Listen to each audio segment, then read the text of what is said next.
കേരളത്തിലെ ഒരു സാമുദായിക ആ, ധ്രുവീകരണം അതൊരു പോസിറ്റീവ് സെൻസിൽ യു ഡി എഫിലേക്ക് മാറുന്നു. കാരണം മതനിരപേക്ഷത നിലനിർത്താൻ യു ഡി എഫിനെ പിന്തുണയ്ക്കുകയാണ് അനിവാര്യം എന്ന ബോധ്യം അവർക്കുണ്ടായി എന്നാണ്. മാത്രമല്ല, ശ്രീ രാജു പി നായർ കമ്പയർ ചെയ്തത് രണ്ട് പാർലമെന്റ് തിരഞ്ഞെടുപ്പുകളെയാണ്. ആ പാറ്റേണിലേക്ക് കാര്യങ്ങൾ മാറിയിട്ടുണ്ട് എന്നാണ്. അതിനുള്ള താങ്കളുടെ മറുപടി?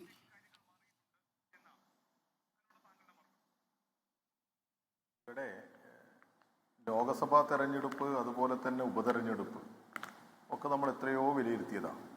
അതിൻ്റെ വോട്ടിംഗ് പാറ്റേണിൽ എന്തുകൊണ്ടാണ് അങ്ങനെ വരുന്നത് എന്നൊക്കെ നമ്മൾ ചർച്ച ചെയ്തതാണ്.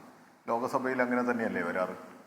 പിന്നെ ചേലക്കരയിൽ ഇവർ വലിയ മുന്നേറ്റം ഉണ്ടാക്കി എന്നാണ് പറയുന്നത്. എവിടെ മുന്നേറ്റം ഉണ്ടാക്കിയെന്ന? അവിടെ ഞങ്ങൾക്കാണ് വോട്ട് കൂടിയത്. അവിടെ ലോകസഭയിൽ ഉണ്ടായിരുന്ന ഭൂരിപക്ഷത്തോട് അവർക്ക് എത്താൻ പറ്റിയോ? ആ വോട്ടിലേക്ക് അവരെത്തിയോ? അതേ സ്ഥാനാർത്ഥിയല്ലേ അവരുടെ മത്സരിച്ചത്. എന്നിട്ടെന്തായി? അതൊക്കെ അവിടെ ഇരിക്കട്ടെ. പിന്നെ ഇദ്ദേഹം പറയുന്നത് ഞങ്ങളെടുത്ത നിലപാട് ഇപ്പം അവരാണ് ഇടതുപക്ഷം എന്നാ പറയുന്നത്. ഇവർ ഇടതുപക്ഷം ഒന്നും ആവേണ്ടിയിരുന്നില്ല. ഇവരൊന്ന് കോൺഗ്രസ്സായി നിലനിൽക്കാൻ പറ്റുമോ ഇവർക്ക്? ഗാന്ധിയും നെഹ്റുവും ഇവരുടെ നേതാക്കന്മാരും ഒക്കെ വിഭാവനം ചെയ്ത ആ കോൺഗ്രസ്സായി ഇന്ന് നമ്മുടെ നാട്ടിലെ കോൺഗ്രസ്സിന് നിൽക്കാൻ പറ്റുന്നുണ്ടോ? വെറും അധികാരത്തിന് വേണ്ടി മാത്രം നിലകൊള്ളുന്ന ഒരു കൂട്ടം എന്ന് മാത്രമല്ലേ കോൺഗ്രസ്സിനെ പറയാൻ പറ്റൂ. അല്ലാതെ എന്ത് കോൺഗ്രസ്സായി കേരളത്തിലുള്ളത്? ഈ കതർ എന്തിനാ യഥാർത്ഥത്തിൽ കോൺഗ്രസ് ഉപയോഗിക്കുന്നത്? അവരുടെ എളിമയും അവരുടെ ഈ ദേശീയതയും ഇതൊക്കെ കാണിക്കുന്നത് എന്തിനാ? അവർ യഥാർത്ഥത്തിൽ എന്താ കോൺഗ്രസ്? ഇവർ പറയണ്ടേ? ആ കതർ ധരിക്കുന്ന ആളുകളുടെ മറ്റ് പ്രവൃത്തികളെക്കുറിച്ചൊക്കെ ഇവർ പരിശോധിക്കണ്ടേ? വർഗീയതയോട് ഇവരുടെ നിലപാടെന്താ? രാജ്യത്ത് വർഗീയതയോട് വിട്ടുവീഴ്ചയില്ലാത്ത പോരാട്ടം നടത്തണം എന്നായിരുന്നില്ലേ ഗാന്ധി മുന്നോട്ട് വെച്ചിരുന്നത്? ഗാന്ധിയുടെ കോൺഗ്രസ് ഒന്നും അല്ല ഇപ്പോഴുള്ള കോൺഗ്രസ്, അത് നമുക്കറിയാം. എന്നാലും അവർ അല്പമെങ്കിലും നീതി പുലർത്തണ്ടേ? ഇവരിപ്പോൾ ഈ കേരളത്തിൽ മറ്റത്തൂർ എന്ന് പറയുന്ന പഞ്ചായത്തിൽ ബി ജെ പിയും കോൺഗ്രസും, അതായത് ബി ജെ പി ആയി മത്സരിച്ചവരും കോൺഗ്രസ്സായി മത്സരിച്ചവരും ഒരുമിച്ച് ഭരണം നടത്തുകയല്ലേ? തൃശ്ശൂർ ജില്ലയിലെ മറ്റത്തൂരിൽ, കോട്ടയം ജില്ലയിലെ കുമരകം പഞ്ചായത്തിൽ ഒരുമിച്ച് മത്സരിച്ച ഈ ബി ജെ പി ആയി മത്സരിച്ചവരും കോൺഗ്രസ്സായി മത്സരിച്ചവരും ഒരുമിച്ച് തെരഞ്ഞെടുപ്പിനെ നേരിടുകയല്ലേ? എന്തെങ്കിലും ഒരു നാണം ഇവർക്ക് ആർക്കെങ്കിലും ഉണ്ടോ? മാളയിൽ, കൊടുങ്ങല്ലൂരിലെ അടുത്ത മാള പഞ്ചായത്തിൽ അവിടെ എങ്ങനെയാണ് ഭരിക്കുന്നത്? അവിടെ എന്താ സ്ഥിതി? അവിടുത്തെ സ്റ്റാൻഡിംഗ് കമ്മിറ്റി തെരഞ്ഞെടുപ്പുമായി ബന്ധപ്പെട്ടുണ്ടായ കാര്യങ്ങളൊക്കെ നമ്മൾ ചർച്ച ചെയ്തതാണ്. ഈ പറഞ്ഞ സ്ഥലത്തൊക്കെ ഞാൻ പോയതാ ഈ പ്രതിഷേധ പരിപാടികൾക്ക്. അവിടുത്തെ സ്റ്റാൻഡിംഗ് കമ്മിറ്റി ചെയർമാൻ തെരഞ്ഞെടുപ്പിൽ ബി ജെ പിയും കോൺഗ്രസും അലയൻസാണ്. ഇതൊക്കെ ഈ കേരളത്തിൽ ഇപ്പോൾ നടന്നതാ. അപ്പോൾ ഇവരാണ് എന്നിട്ട് പറയുന്നത് ഞങ്ങളാണ് യഥാർത്ഥ ഇടതുപക്ഷം. അവർ കോൺഗ്രസ് ആയാൽ മതിയായിരുന്നു, കോൺഗ്രസിന്റെ നിലപാട് ഉയർത്തിപ്പിടിച്ചാൽ മതിയായിരുന്നു. അതന്നെ ഉയർത്തിപ്പിടിക്കാൻ ഇവർക്ക് സാധിക്കും. പിന്നെ ഇവർ പറയുന്നത് ഇവരുടെ ഓരോ നിലപാടുകളൊക്കെയാണ്. ആരാ യഥാർത്ഥത്തിൽ കോൺഗ്രസിന്റെ തെരഞ്ഞെടുപ്പിനെ നിയന്ത്രിച്ചത് കേരളത്തിൽ? ജമാഅത്തെ ഇസ്ലാമിയല്ലേ? എന്തെങ്കിലും സംശയമുണ്ടോ? ജമാഅത്തെ ഇസ്ലാമിയുടെ നേതാക്കന്മാർ മുന്നോട്ട് വെക്കുന്ന മുദ്രാവാക്യം ഏറ്റുപിടിച്ചുകൊണ്ടല്ലേ കേരളത്തിലെ ഈ പറയുന്ന കോൺഗ്രസ് പ്രചരണ പ്രവർത്തനം നടത്തിയത്? ബി ജെ പിയോട് CPM-ന് ബന്ധമാണ് എന്ന് വരുത്തി തീർക്കാൻ ജമാഅത്തെ ഇസ്ലാമി നടത്തിയ ഒരു ശ്രമമുണ്ട്. മീഡിയ വണ്ണിൽ ഒരു ദിവസം വരുന്നത്, അടുത്ത ദിവസം കോൺഗ്രസിന്റെ തെരഞ്ഞെടുപ്പും അല്ലെങ്കിൽ അവരുടെ പൊതുയോഗത്തിലുമൊക്കെ തുടർച്ചയായി വന്നുകൊണ്ടേയിരിക്കുക. അങ്ങനെ ജമാഅത്തെ ഇസ്ലാമിയോട് അഭേദ്യമായ ബന്ധം, വിട്ടുപിരിയാത്ത ബന്ധം അവർക്കുണ്ട്. എന്തെങ്കിലും 4 വോട്ട് വാങ്ങി അല്ലെങ്കിൽ ഇവർക്ക് വോട്ട് ചെയ്യും എന്ന് പറയുന്നതൊന്നുമല്ല. ഇവരുടെ മുഖ്യ സഖ്യകക്ഷിയായി, ഉപദേഷ്ടാക്കളായി കേരളത്തിലെ ജമാഅത്തെ ഇസ്ലാമി മാറിയിട്ടില്ലേ? ആ ജമാഅത്തെ ഇസ്ലാമിയല്ലേ നോട്ടീസ് അടിച്ച് പല സ്ഥാനാർത്ഥികൾക്കും വേണ്ടി പ്രവർത്തിച്ചത് കേരളത്തിൽ? പിന്നെ ഇവർ വോട്ട് ചോദിക്കുന്ന സമയത്തുള്ള വീഡിയോസൊക്കെ ഞങ്ങൾ തന്നെ പത്രസമ്മേളനത്തിൽ കാണിച്ചതാ. സമുദായത്തിന്റെ പേരിൽ വോട്ട് ചോദിക്കുക, അതൊക്കെ കോൺഗ്രസ് അംഗീകരിച്ചു കൊടുത്തില്ലേ? മിണ്ടാതിരുന്നില്ല കോൺഗ്രസ്? എവിടെയെങ്കിലും കോൺഗ്രസ് ഒരക്ഷരം പറഞ്ഞോ? കാസർഗോഡ് ലീഗിന്റെ ഒരു ജില്ലാ സെക്രട്ടറി, വനിതാ ജില്ലാ സെക്രട്ടറിയുടെ പ്രസംഗം നിങ്ങളൊക്കെ കേട്ട് കാണും. നമ്മൾ ചർച്ച ചെയ്യണ്ടേ ഇത്?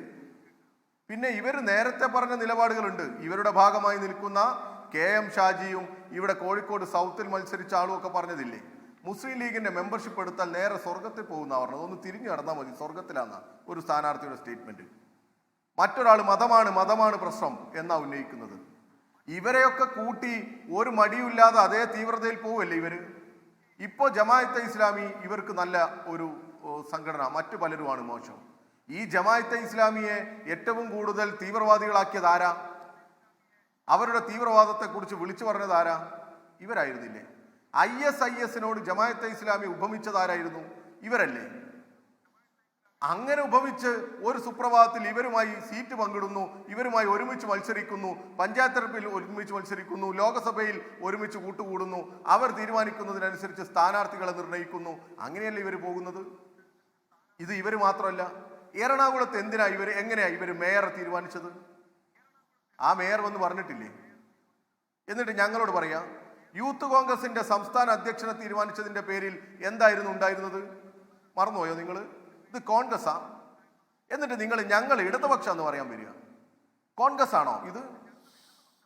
എറണാകുളത്തെ മേയർ പോട്ടെ, യൂത്ത് കോൺഗ്രസിന്റെ സംസ്ഥാന അധ്യക്ഷനെ തീരുമാനിക്കുമ്പോൾ എങ്കിലും നിങ്ങൾ ആ മാന്യത, ആ മര്യാദ കാണിച്ചോ?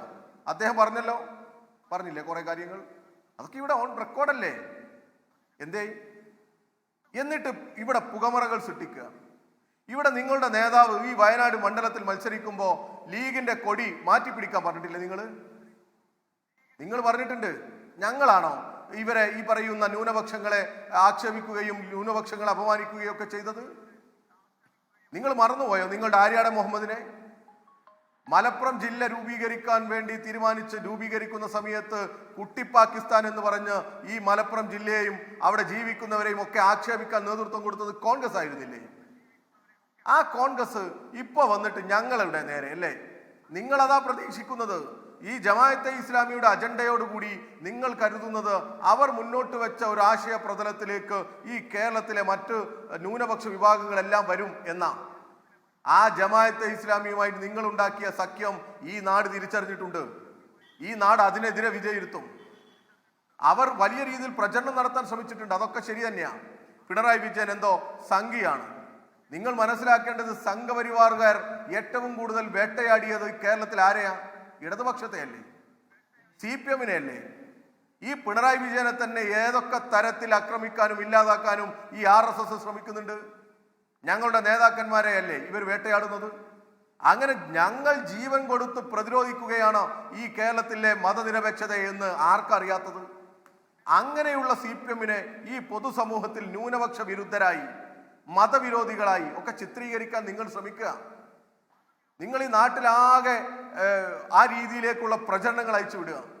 ഓരോ സ്ഥലത്തിനനുസരിച്ചുള്ള പ്രചരണം. നിങ്ങൾ ഈ ജമാഅത്തെ ഇസ്ലാമിയുടെയും കനകലുവിൻ്റെയും ഒക്കെ ഒരു കൂട്ടിച്ചേർന്നുള്ള ഒരു ഇടപെടൽ നടത്തിയിട്ടുണ്ട്. അതൊക്കെ ഞങ്ങൾക്കും അറിയാം.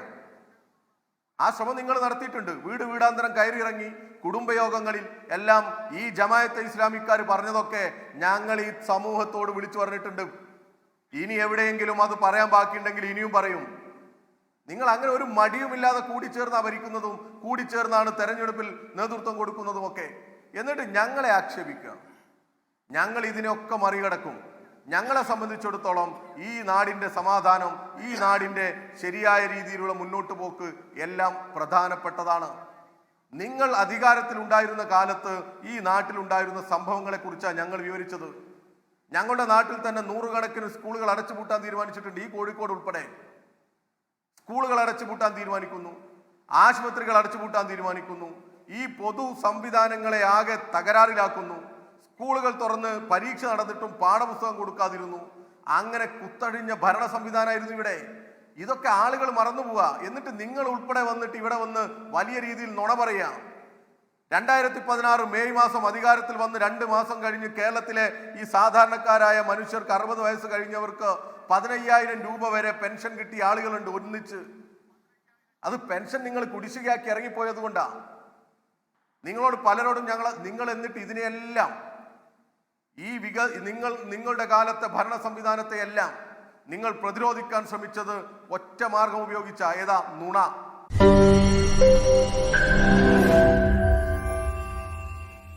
ലോകത്തെവിടെയായാലും ഏത് സമയത്തും 24 വാർത്തകളും ഓഗ്മെന്റഡ് റിയാലിറ്റി പാക്കേജുകളും എക്സ്പ്ലെയിനറുകളും വിശദമായി കാണാൻ ഞങ്ങളുടെ യൂട്യൂബ് ചാനൽ നിങ്ങൾക്ക് സബ്സ്ക്രൈബ് ചെയ്യാം.